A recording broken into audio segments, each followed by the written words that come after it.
There we go. Deb, thank you for spending some time with me. I really always enjoy these conversations because I always leave with like, my world is like, I thought things were one way and now it's a completely different way. And you always give me so much more to think about, especially like when you were talking about how far you've come. And I look at the video and the fact that I have to spend this amount of time to understand a miracle, like, was kind of like a wake up for me.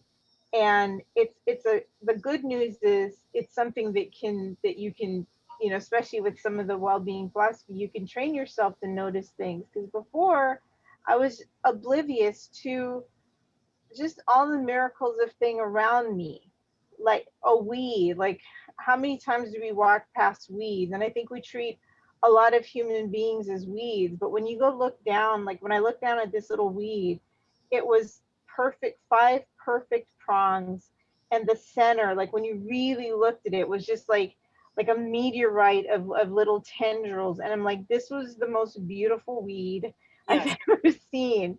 And if we take the time to look at human beings, they're not weeds, they're perfect little things. It's just finding the right environment for them.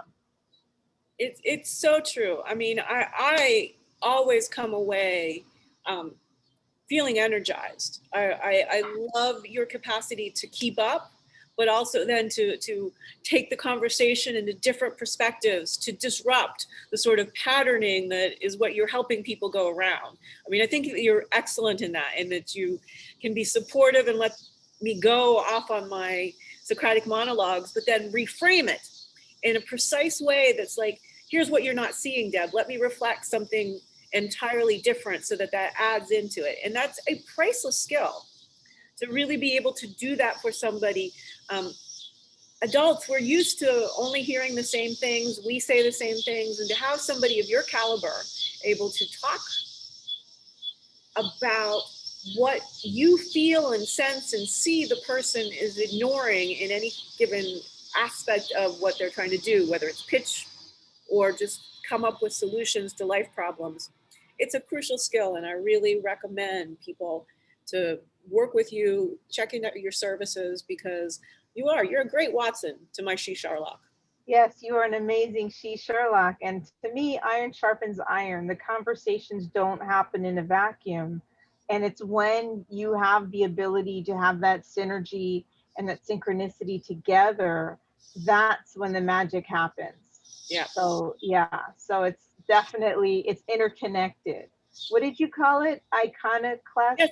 I think one again. I have 257 little catchphrases, but I think I'm an iconoclast of interconnection.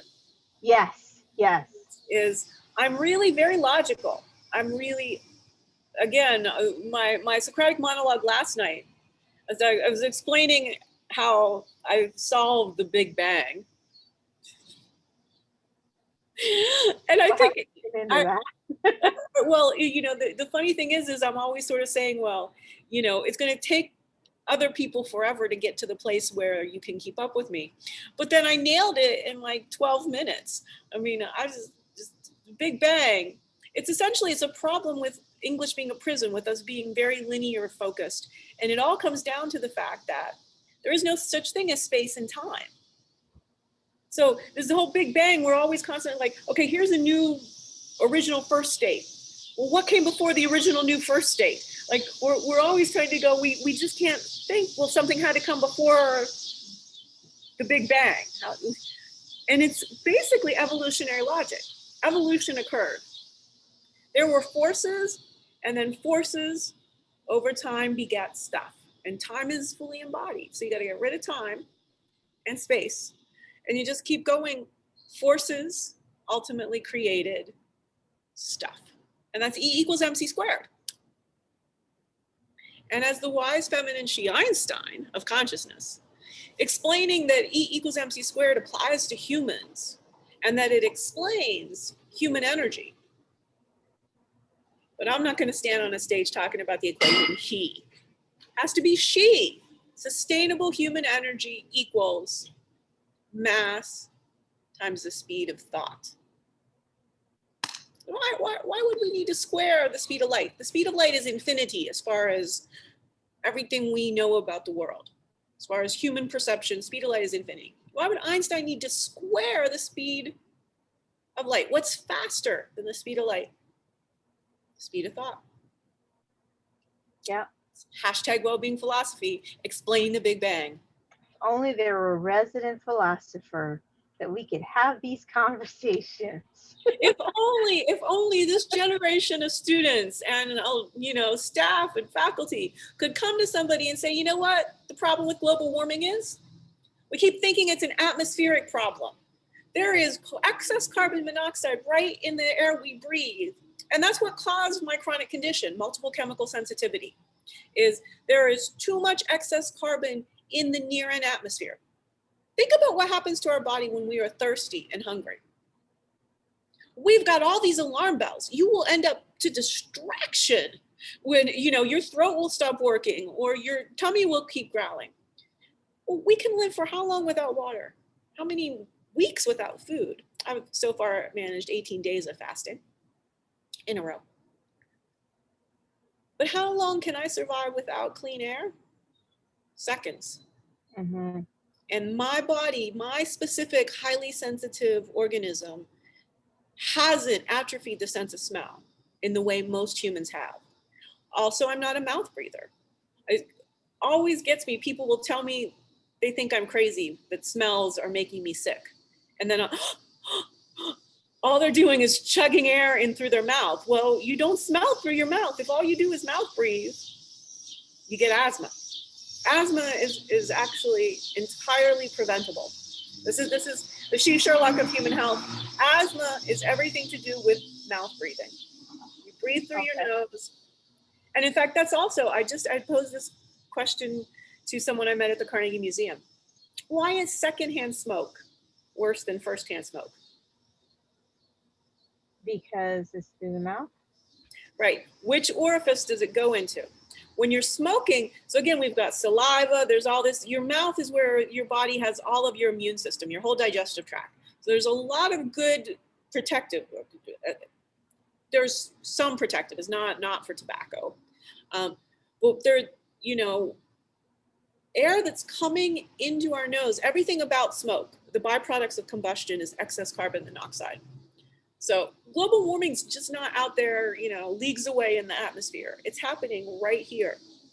And the entire suite of neurodivergence is all about excess carbon in the atmosphere.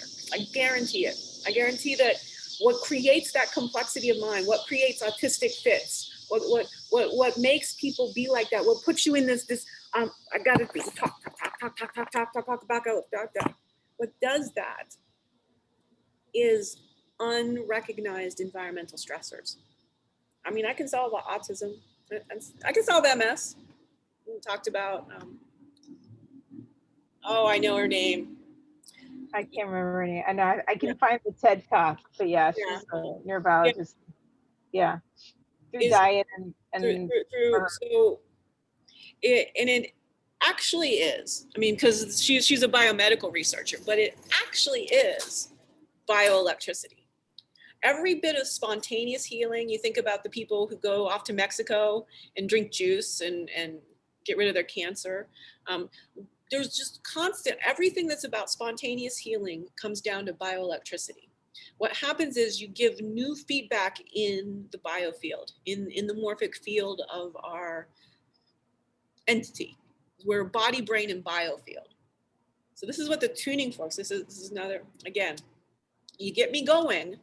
Yeah. And it takes an integrative intelligence, because this is not linear. Trying to get people up to where I'm at is a process that I love. Like, I really do believe, back to again, where it didn't come up, but we'll put it on the recording, is I'm trying to become the philosopher in residence to the 58th and Carnegie International. I think that the art of being human is a crucial performance art that should be part of one of the major art gatherings of the globe. Is I just thoroughly feel like they give me a little side gallery. I just sit around and start talking about this and Yeah. Why get not? people. There was a lady that just stared into people's eyes. Like that was her performance. I remember her. Yeah, and her former lover came in. So why not? Why not have, I'm team hashtag wellbeing philosopher in residence. And Deb, I've gotta bid you Yep. adieu. I, So I take lose care. time, so you always got to keep me honest. Thank you so much. This has been a treasure. I My appreciate you so pleasure. much. Take care. Okay, Harmony.